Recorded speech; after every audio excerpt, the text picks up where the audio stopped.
Everyone, it's Tracy. Welcome back to my channel. I am doing my first layout, and I'm also doing a page that I'm creating for the 6x6 paper pad sketch class that I'm taking with Allison Davis. I am not using the sketch specifically, but it does look like this grid, and I always like a good grid.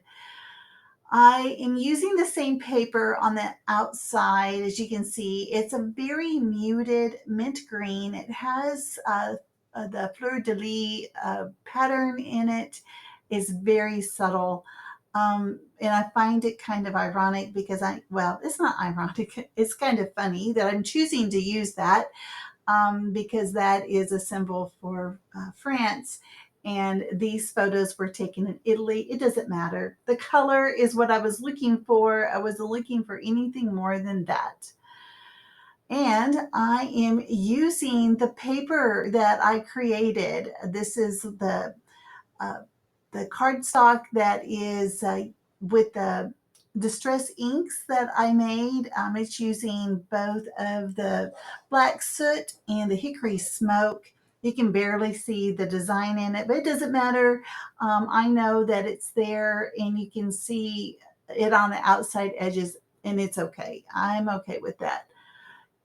You've got to put your photos somewhere, right? So you might as well just get over the fact that you're not going to be able to see all of your hard work that you do putting, all these mixed media colors together. You just can't.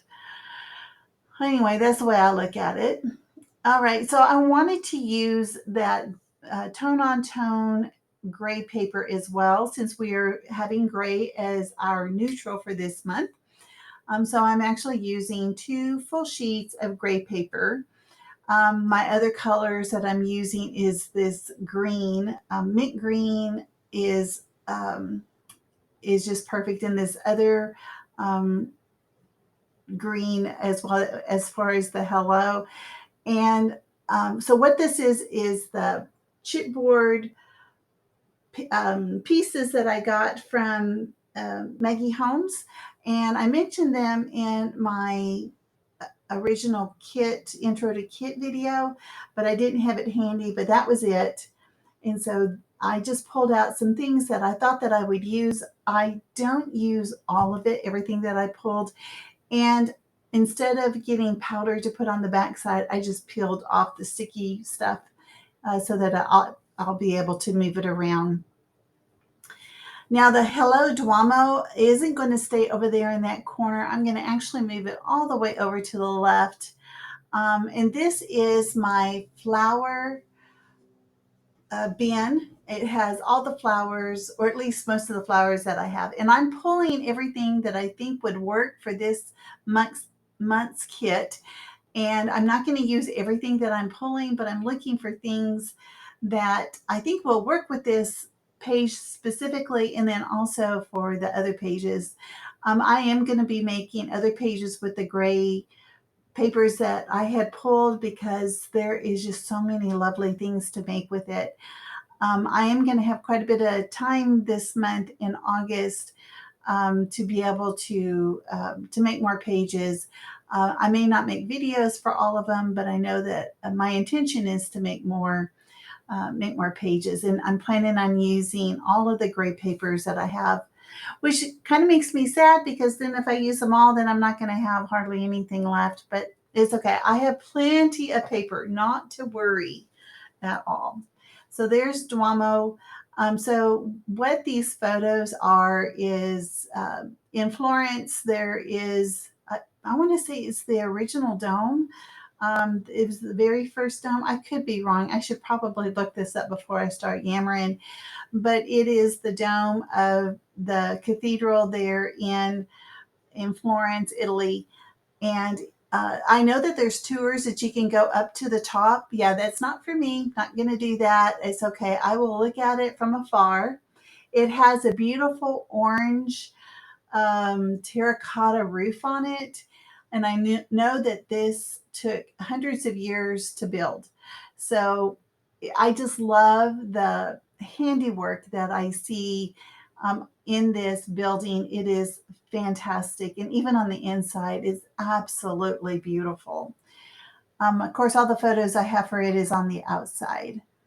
So um, I took these photos in particular back in 2018. I haven't scrapped many of these the photos from this trip other than for my daughter. I made her a book and I have given that to her, and now I don't have any pages for that trip. So I'm going to start scrapping that trip. I have made a project sheet to make sure that I at least start on it. This is the first one. So yay, I've started. And so I'm planning on finishing. I have no idea how many pages I'm going to make. I'm just going to make them until I don't anymore. That's a way to look at it. All right, so I pulled all those floral pieces that I liked, but I know that what I needed was some gray.